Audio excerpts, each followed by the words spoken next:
Սիրելի հայրենակիցներ, իմ գործընկերներն այսօր խոսեցին այն մասին, որ նախագահ Քոչարյանը կալանավորված է, նրա որդին կալանավորված է, եւ այսպես մասշտաբային հերթական քաղաքական տերորն է իրականացվում, այս անգամ արդեն Հայաստան Դաշնքի առաջնորդի եւ նրա ընտանիքի անդամների նկատմամբ։ Եվ այդ ֆոնին Սասուն Միքայելյանը գալիս է ամբիոնին ելույթ է ունենում, իմիջիալից այլ պետք է հասկանալ, թե ինչպես է ելույթ ունենում այն պարագայում, երբ գրանցված չէր, սա շատ հետաքրքիր դրվագ է, սրանից հետո մենք էլ օգտվենք նման հետաքրքիր երևույթներից, բայց ինչևէ դա չի հարցը։ Պարոն Միքայելյան, դուք խոսեցիք հոկտեմբերի 27-ին, միգուցե տեղյակ չեք, բայց ասեմ, որ նախագահ Քոչարյանը այս պահին կալանավորված չէ հոկտեմբեր 27-ի իրադարձությունների համար։ Ես վստահ եմ, որ դուք դրա մասին պետք է իմանայիք, բայց եկել եք այստեղ մի ամբողջ նարատիվներ եք կառուցում մեր երկրում տեղի ունեցած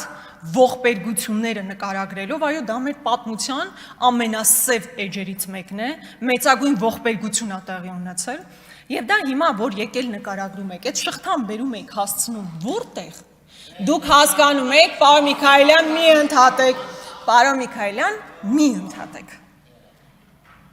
8 տարի իշխանության եղած մարդիկ նման հարցադրումներով չեն խոսում,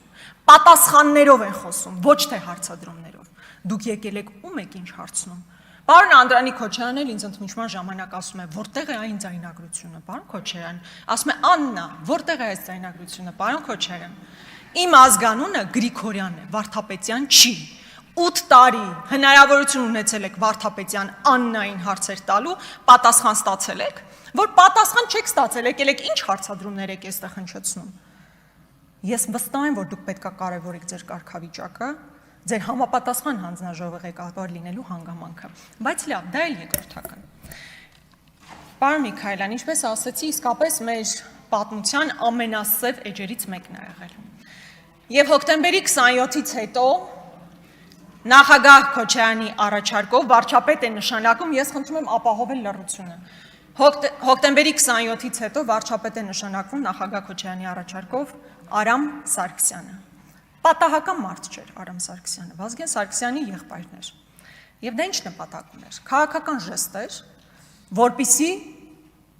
այն մարդը, ով ամենաշատը պետք է հետաքրքրված լիներ նման ողբերգության բացահայտմամբ, իրականում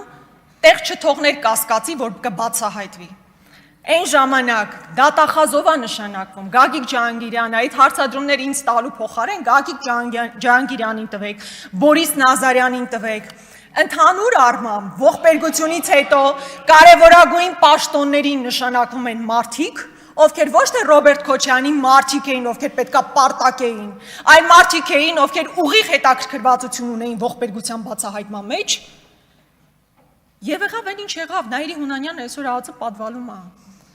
Եթե նոր բան կար բացահայտելու, բա ինչ էիք անում այսքան ամբողջ ժամանակահատվածում, ու հիմա գալ մի ամբողջ ելույթ կառուցել, տպավորություն թողնելով, որ հենց այդ ողբերգության համար է հիմա նախագահ Քոչարյանը կալանավորված չէ, դուք ձեզ համար ուղղակի եզակի այսպես քարտ կլիներ ձեր ձեռքին, եթե դուք կարողանայիք նման այդ առիթով ինչ-որ բան գտնեիք, որ նախագահ Քոչարյանին կալանավորեք, այդպես չի։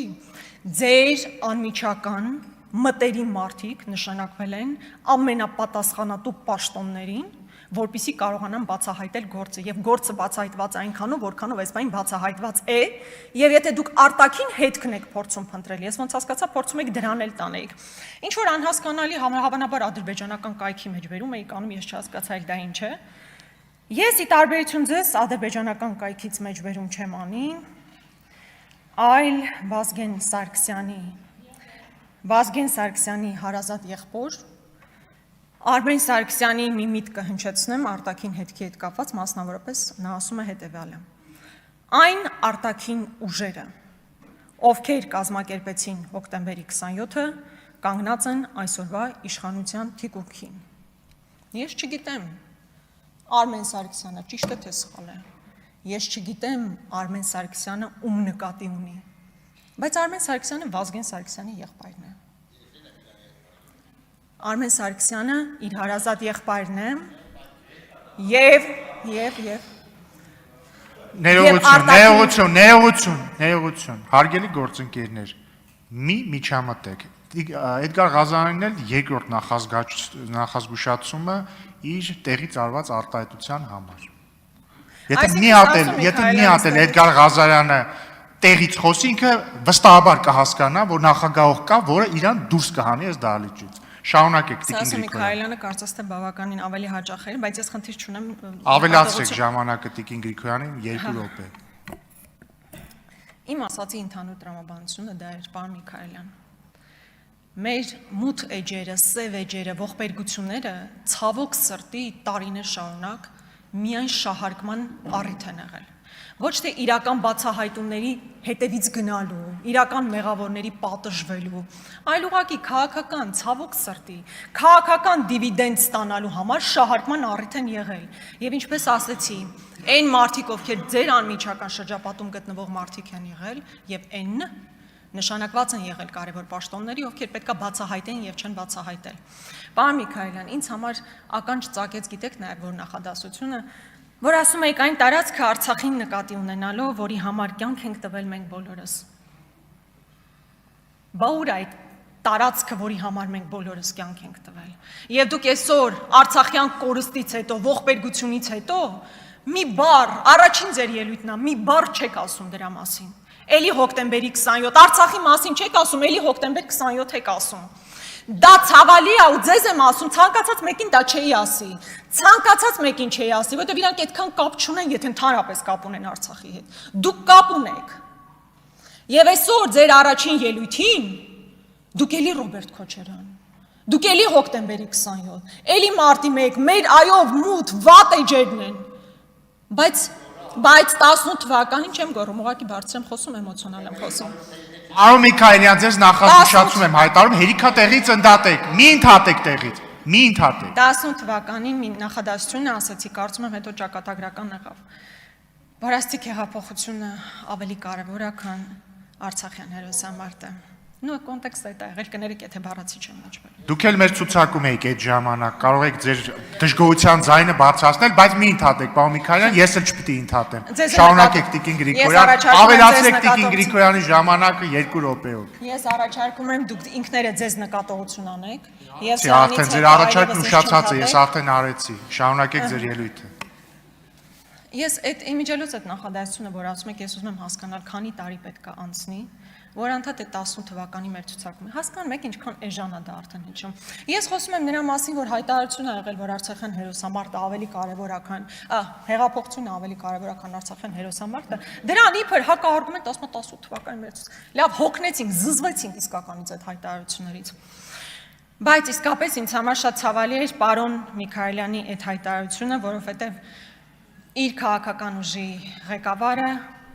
ուղիղ պատասխանատու եւ ուղիղ մեղավոր է, ինչպես դուք եք ասում, այն տարածքի կործանման համար, որի համար դուք կյանք եք տվել։ Մեր տղաներն են իրենց կյանքը տվել, Եռաբլուրում հանգչող տղաներն են իրենց կյանք տվել, բայց ոչ մի բառ դրա մասին եւ նորից հոկտեմբերի 27, որի մասին մենք բոլորս գիտենք, լսել ենք 1000 անգամ եւ որ ինչպես դուք ասում եք պիտի բացահայտվի, բայց մինչև հիմա ընդհանրապես գալիս եք որպես իշխող ուժի ներկայացուցիչ հարցեր եք տալիս, հարցերը ուրիշ մարդիկ են տալիս, դուք պիտի պատասխանները տաք, պարոն Միքայելյան, լավ հասկացանք։ Սիրելի հայրենակիցներ, բայց առհասարակ անցնող օրերի հետապնդումները ուղղակի հերթական ալիքն են այս դեպքում արդեն նախագահ Քոչարյանի մեր քաղաքական ուժի առաջնորդի եւ նրա ընտանիքի նկատմամբ։ Բայց ես չեմ ուզում, որ սա մենք առանձին ֆրագմենտ դիտենք։ Սովորաբար ռեպրեսիաները քաղաքական ուժերի, քաղաքական գործիչների նկատմամբ տրամաբանական է, որ լինում են մինչև ընտրությունները։ Վատ է, կարելի է բնականաբար վատ է, որ ռեպրեսիաներ լինում են ցանկացած քաղաքական ուժի նկատմամբ։ Բայց հարց է առաջանում. ինչու պետք է իշխանությունը, որ վերարտադրվել է, ինչու պետք է մարդը, որ արդեն ամբողջական լծակներ ունի իշխանության, կարող է արտաքին քաղաքականություն վարել, այստեղ մեծամասնություն ունի, ինչու է գնում ռեպրեսիաների, ինչու է մեկուսացնում բոլոր հիմնական ընդդիմադիր ուժերի առաջնորդներին։ Սամվել Կարապետյանը տնային կալանքի տակ է, Գագիկ Ծառուկյանը կալանքի տակ է, հիմա էլ նախագահ Քոչարյանը։ Սիրելի հայրենակիցներ, իսկապես նախագահ Քոչարյանի մասին չի իմ ելույթը։ Խնդիրն այն է, որ մեզ բոլորիս տանում են նոր զիջումների, նոր էական, կենսական նշանակություն ունեցող զիջումների եւ այդ ֆոնին պետք է վախի մթնոլորտ տարածել, մեկուսացնել հիմնական քաղաքական ընդդիմադիրներին, որպեսզի կարողանան իրենց համար դրված խնդիրը, իսկ իրենց արժեվ ով է դրել այդ խնդիրը, բնականաբար Իլհամ Ալիևը, այդ խնդիրները պետք է լուծեն։ Եվ խնդիրների հիմքը մի նախադասություն էր, մի հայտարարություն էր նաև Նիկոլ Փաշինյանի, որ հնչեց նախընտրական շրջանում, իմիջիայլոց իմ առաջին հարցադրումը Ռուբեն Ռուբինյանին հենց դրա մասին էր։ Նիկոլ Փաշինյանի հայտնի հայտարարությունը, որ եթե մենք չստանանք սահմանադրական մեծամասնություն, լինելու է պատերազմ։ Սիրելի հայրենակիցներ, միայն նպատակն այն չէր, որ վախի մթնոլորտ տարածվեց, չնայած դա էական նշանակություն է ունեցել ձայների հետագա արտացոլման վրա։ Խնդիրն այն է, որ սահմանադրական մեծամասնություն ստանալու նպատակը սահմանադրության փոփոխությունն է, որը ժողովուրդը կրկնում եմ նորից ձեզ չի վստահել սահմանադրություն փոխելու։ Եվ սահմանադրական փոփոխությունները լինելու են առաջիկա ժամանակահատվածի կարևորագույն անկյունակարային քաղաքական օրակարգը։ Կրկնում եմ, որին մենք դեմ ենք քվեարկելու, որը մենք ամեն կերպ ցույց ենք տալու, որ չպետք է ընդունենք, որովհետև Հայաստանի Հանրապետությունը ինչքան էլ խնդիրներ ունեցած լինի, երբևէ չպետք է ապրի մի սահմանադրության ներքո, որը ուղիղ Ալիևի պատվերն է եւ ոչ թե ներքին օրակարգով ձևավորված իրականություն։ Եվ սա է խնդիրը, որ այս ամբողջ ռեպրեսիաներն իրականացվում են բացառապես առաջիկա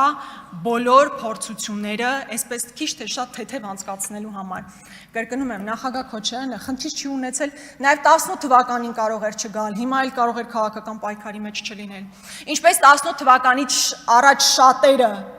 ում Նիկոլ Փաշինյանն անձամբ օլիգարխ էր հայտարարում, քրեաօլիգարխիկ համակարգի մաս էր հայտարարում, այդ մարդիկ հիմա շատ լավ են համագործակցում են Նիկոլ Փաշինյանի հետ։ Այդ մարդիկ շատ լավ են համագործակցում ու խնդիր չունեն ընդհանրապես։ Եվ այն մարդիկ, ովքեր համարձակվում են ձայն հանել եկեղեցու հետ կապված, արտաքին զիջումների հետ կապված, նրանք ենթարկվում են քաղաքական հետապնդումների եւ սա ուղղակի փաստ է։ Եվ նաեւ մեր քաղաքացիներին, ովքեր մեր այն հարգելի քաղաքացիներին, ովքեր ամեն դեպքում ձայն են տվել Նիկոլ Փաշինյանին։ Սիրելի հայրենակից, այն հայտարարությունները, որ կխլենք, կտանք, ժողովրդին ենք վերադարձնում։ Ես ուզում եմ ինքները ձեր առաջ անկեղծ լինեք։ Եվ ասեք այս 8 տարիների այդ օրակարգով ձեզ դեռևս հրամցնող ուժը ձեզ անձամբ ինչա վերադարձրել։ Հովիկ Աբրահամյանի տանը դուք եք ապրում, թե Նարեկ Նալբանդյանն է ապրում։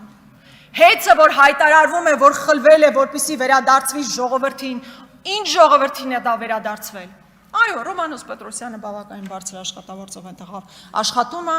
ԿՊ-ական բոլոր այն անհատները, ովքեր նաև ինչ-որտեղ աշխատանքի խնդիր ունեն, այնտեղ տեղավորված աշխատավարձ են ստանում։ Մուլտի վելնեսը մի օրում դառնում է Երևան վելնես, այդ մի մարդը, որ աբանիմենտի համար փող էր տալիս, հիմա գնում է, այստեղ է փող տալիս, խլվել է։ Խլվել է, նշանակվում են մարդիկ այդ բոլոր բիզնեսներում, որոնք ուղիղ փոխկապակցված են ԿՊ կուսակցության հետ, եւ սա է իրականությունը։ Էլ չեմ ասում, տարիներ շարունակ խոսել եմ Անիֆի մասին 25 միլիարդը կերելու որևէ մեկը դրա համար պատասխանատվության չի։ Ավարտեք։ Հա, քանի որ բավականին խանգարեցին։ Խանգարեցին, դրա համար 4 րոպե ավելացրել եմ, ավարտեք։ Մեծ հաշվով սա էր։ Եվ այս քաղաքական հետապնդումները իսկապես մեզ նոր զիջումների տանելու համար են, որ արվում են, բայց ինչպես մի անգամ արդեն ասել եմ, որևէ մեկ անհատի մեկուսացումը չի բերելու նրան, որ 100 հազարավոր մարդիկ իրենց դիրքորոշումը փոխեն։ Շնորհակալություն։